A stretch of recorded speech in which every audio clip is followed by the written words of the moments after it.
Գիտնական ես ուզում դառնալ։ Գիտնական եմ ուզում դառնալ։ Հիմա ինչպիսին է քո զբաղվածությունը։ Առավոտյան արթնանում ես, ամեն օր ես հաճախում դպրոց, թե ավելի շատ պարապում ես։ Արդեն ամեն օր եմ հաճախում դպրոց։ Երեքշաբթի, հինգշաբթի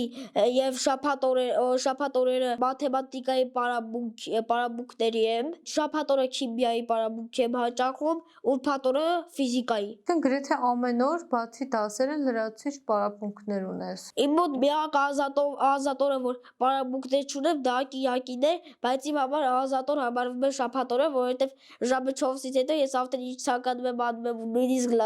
ցանկանում եմ լավ հոգներ, որ լավ քնեմ։ Իսկ ինչ ես ցանկանում անել սովորաբար, Միքայել, որ ասում ես շաբաթ օրը 4-ից հետո ինչ ցանկանում եմ անում եմ։ Քո ցանկությունների շրջանակում ինչ է մտնում։ Եթե կարող եմ Երևանից դուրս, եթե չեմ կարող Երևանի տարածքում այցելել տարբեր վայրեր,